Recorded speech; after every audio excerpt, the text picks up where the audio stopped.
Les bons plans pour profiter de la vie à l'israélienne, c'est tous les jours sur Studio Monitor. Salut à tous, bienvenue les bons plans avec Valérie Kutkovitch. Si vous habitez Jérusalem ou ailleurs, restez avec nous. Plein de choses sympathiques à faire dans notre belle ville de Jérusalem. Alors on va commencer avec des poissons pour sauver une vie. En tout cas, un poisson pour sauver une vie. Ça va Valérie ? Très bien, merci. C'est joli, un poisson pour sauver une vie. Oui, c'est mignon. Ça pourrait être le début d'une fable ou quelque chose comme ça, une histoire pour enfants. Mais enfin, c'est beaucoup plus sérieux. En vérité, c'est un petit système qui est désormais disponible à Yad Sarah, un peu partout dans le pays, et qui permet de ne pas oublier les enfants dans les voitures. Malheureusement, ça y est, il fait de nouveau chaud. Il y a des drames qui arrivent tous les ans, voilà.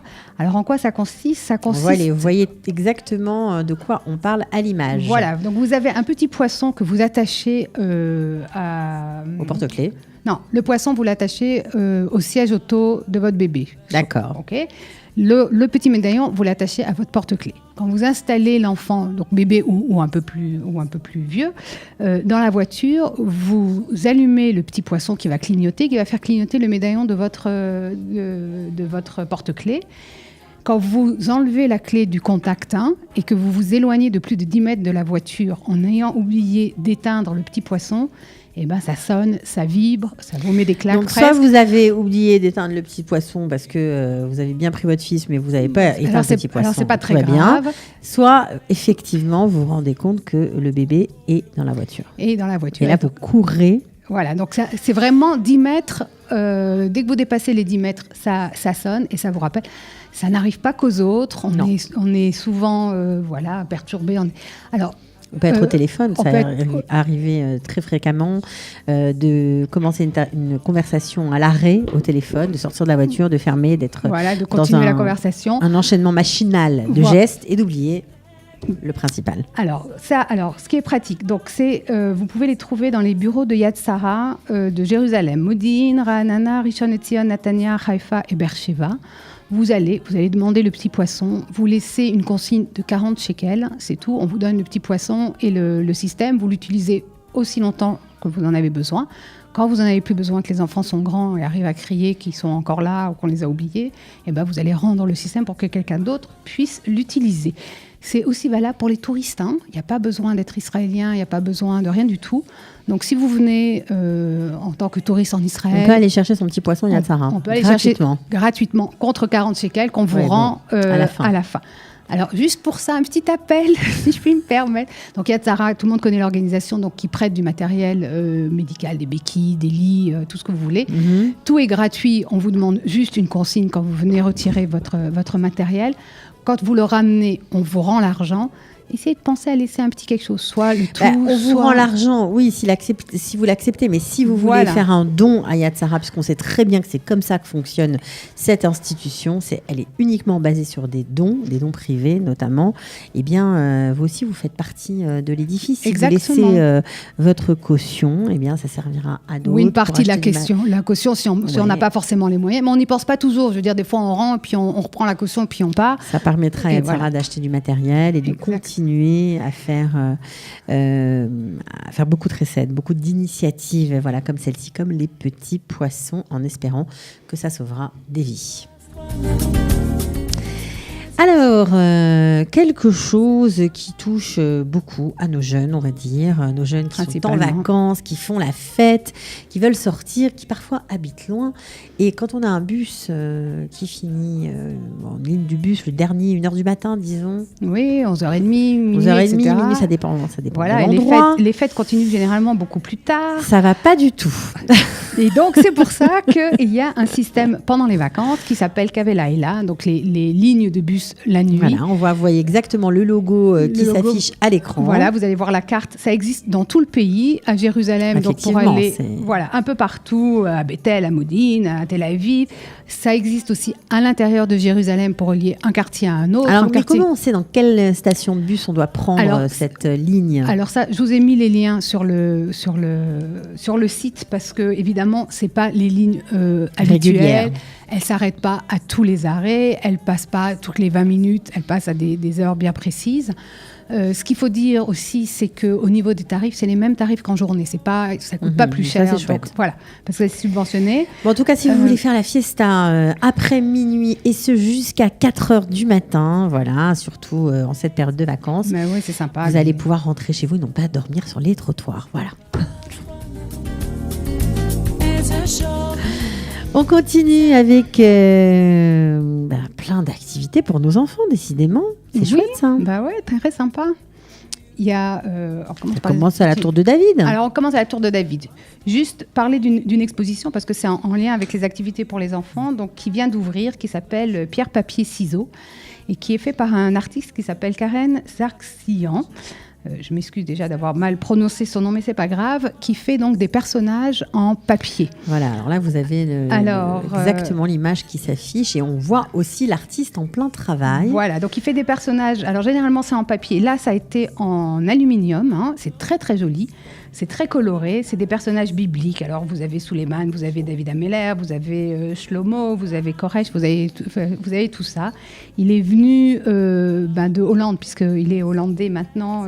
Il est albanais d'origine, avec 300 kilos d'aluminium dans ses valises, 2500 couteaux, cutters, etc. pour réaliser. On l'a laissé passer les frontières ? Il a dit sans aucun problème. Hein.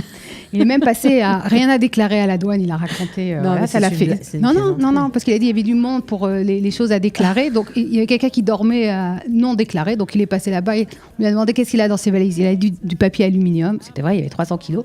Il a dit bon, c'est bon, tu peux passer. Voilà. Et donc lui, il a créé autour de 9 personnages ces statues qui sont exposées à l'intérieur du musée de la Tour de David.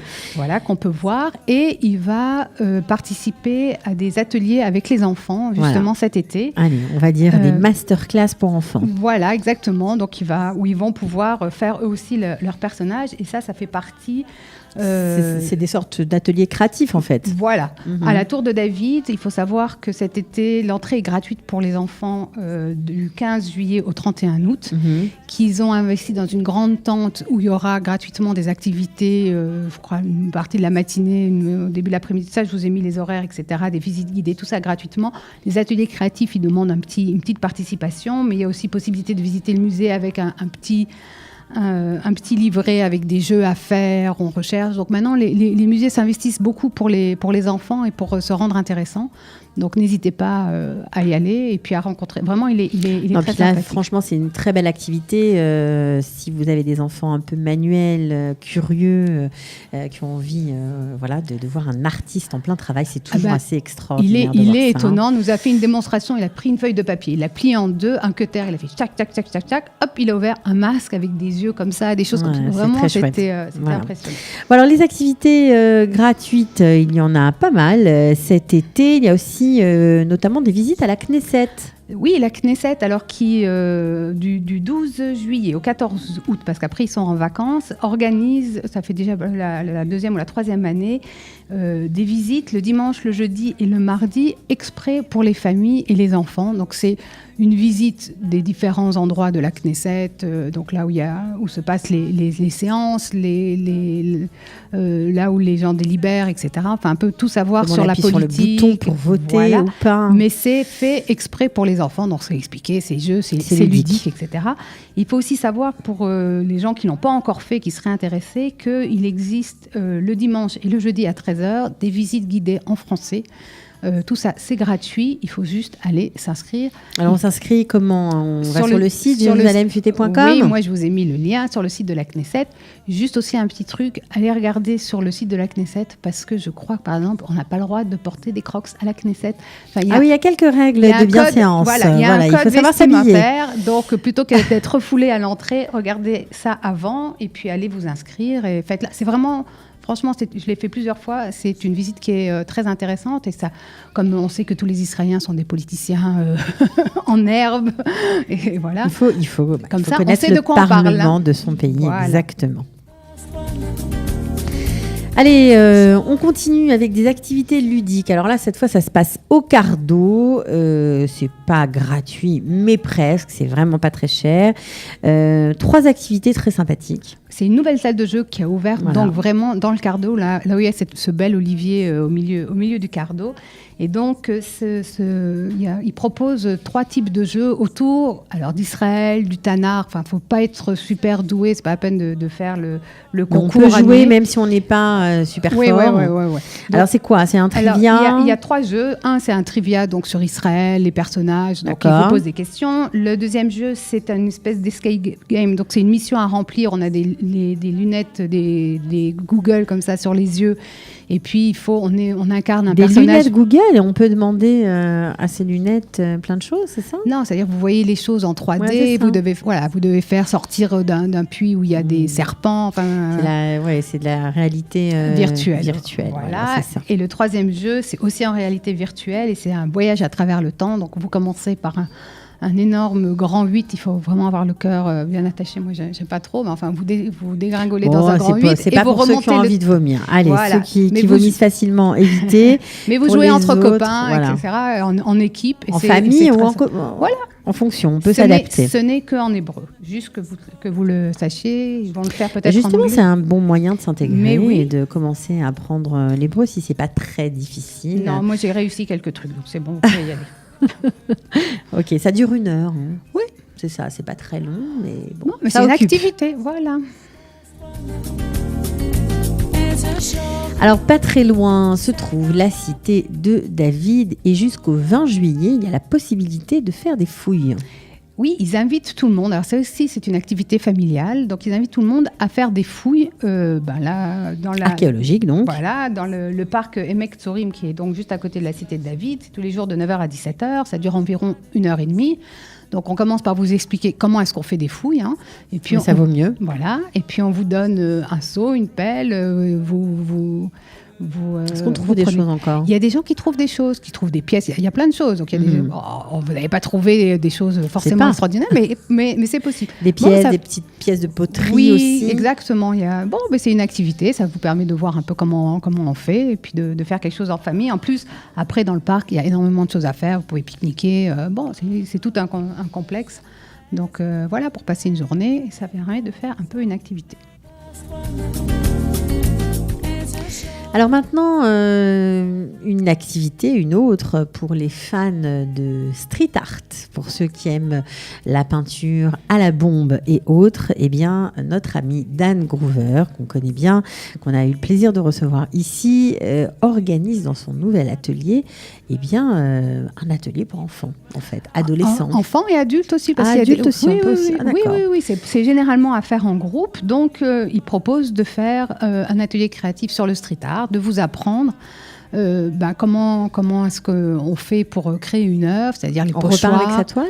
Oui, alors on repart. Alors soit chacun repart avec sa petite toile individuelle, ou si vous êtes en groupe et que vous avez envie de faire d'une grande toile collective, exactement. Donc vous apprenez à manier les pochoirs, à manier les bombes, parce que ça a l'air très facile, mais c'est moins facile qu'on le pense. En plus, vous avez vraiment quelqu'un qui s'y connaît, un artiste qui vous apprend directement. Un artiste confirmé, spécialiste du street art. Donc, alors, c'est pas donné. Non, ça coûte cher. Oui, ça coûte un peu plus cher, mais donc il faut, si vous êtes un groupe, c'est très sympa et ça. C'est-à-dire que si il y a un prix pour un groupe en fait, peu importe le nombre. Voilà. Donc, ce qui est intéressant, c'est d'y aller en bande, au moins entre 10 et 12 personnes, et là, ça devient franchement chouette. Ouais, voilà, c'est une activité différente. On a envie d'abord, c'est climatisé, c'est sympa, on a envie de faire autre chose. C'est à Talpiot. À Talpiot, donc c'est un nouveau centre. On en parlera sans doute à la rentrée de ce centre parce qu'il y a plein de choses qui se font là-bas. Et ça permet de faire une activité créative un peu différente et avec un vrai artiste reconnu sur la place et de repartir avec une œuvre en souvenir. Chouette. Alors pour finir avec ces idées de sortie, de bons plans, de découverte, on va aller du côté du quartier de Yamin Moshe où trône le moulin de Montefiore. Alors qu'est-ce qu'il se passe de nouveau par là-bas ? Eh bien, visiblement, ils ont décidé de remettre en vie ce moulin de façon un peu plus officielle qu'il n'était jusqu'à présent, et donc de l'ouvrir à différentes activités. C'est en train de se mettre en place, mais en tous les cas, dès à présent, il y a le dimanche et le vendredi à 9h du matin des visites guidées donc, autour du moulin, autour de Montefiore. On rentre dans le moulin, on va voir comment il fonctionne, etc. Ça dure environ 1 heure. C'est en hébreu, en anglais, c'est gratuit, il faut juste aller s'inscrire, je vous ai mis le lien. Et puis, il va y avoir d'autres activités au fur et à mesure du mois de juillet et du mois d'août. On pourra aller goûter du vin. Il y a des caves vinicoles qui vont venir faire comme ça des dégustations. Sympa. Il va y avoir des jeux aussi. Il va y avoir un jeu mis en place au moulin, comme une escape game, mais au moulin et sur tout le, je dirais toute l'esplanade. Voilà, exactement. Qui entoure le moulin. Ça, très c'est pas chouette encore quartier, fait. magnifique. Ouais. Donc, ça va être sympa, ça. Bah Donc, c'est pas pour maintenant. Ça, c'est pour la rentrée. Ça, c'est pour un peu plus dans l'été. Plus tard. Visiblement, ils sont en train de mettre ça en place. Mais pour l'instant, il y a ces visites. Il y a la visite guidée en hébreu. Il ne faut pas la rater. Si vous ne connaissez pas le moulin, allez-y. Vous allez vraiment beaucoup aimer. Et on va finir cette émission avec 2 dates sympathiques pour ne pas rater ce qu'il y a à faire. C'est important de s'y prendre à l'avance parce que sinon on rate tout. C'est dommage. Voilà, il faut noter, il faut anticiper comme on dit. Alors qu'est-ce qui se passe? Alors 2 petits rendez-vous. Le premier, entre le 24 et le 26 juillet, il y a un festival de la bière à la Première Gare. Bon voilà. Si vous donc aimez, sympa, musique, bière. Si vous aimez boire, voilà, sans modération, vous pourrez vous rendre là-bas. Et après vous prenez un café Laïla pour rentrer chez vous. Et tout est organisé, c'est parfait. C'est super. Et le mardi 24 juillet, il y a un spectacle, on en avait parlé, qui avait été monté pour les 50 ans de la libération, de la réunification de Jérusalem. Voilà, qui s'appelle Ani Yerushalmi avec Yoram Gaon et aussi, entre autres, Ishaï Ribo et d'autres artistes, qui a lieu à elle vous dit ça comme ça, Valérie, mais c'est un super concert. Si vous n'avez pas encore été écouter un concert de musique israélienne, c'est une super occasion. D'abord, culturellement, c'est génial parce que vous êtes dans une foule qui connaît toutes les chansons par cœur. Ça vous donnera peut-être même envie d'acheter les disques de ces artistes. Yoram Gaon, Ishaï Ribo. Vous savez, Yoram Gaon, c'est celui qui chantait Elef Neshikot, voilà, La Chaouvati, si ça vous dit quelque chose. Un vieux titre qui avait été diffusé sur toutes les radios pendant de nombreux mois. Voilà, c'est sympa de la musique fin juillet, 24 juillet. Oui. Mais il y en aura encore après, parce qu'après, on enchaînera sur Exact. Mais les programmes, allez. Plus tard, voilà. D'accord. Merci beaucoup Valérie. On retrouve toutes ces infos bien évidemment sur le site jérusalem.com, futé.com. Tout est précisé, les liens. Voilà. Il y a plein d'autres activités. On n'a pas parlé de tout aujourd'hui, mais j'ai mis un long article avec plein de choses à faire. Ok, formidable. Merci beaucoup Valérie, à bientôt. De rien, au revoir. Ciao. Les bons plans pour profiter de la vie à l'israélienne, c'est tous les jours sur Studio Kalita.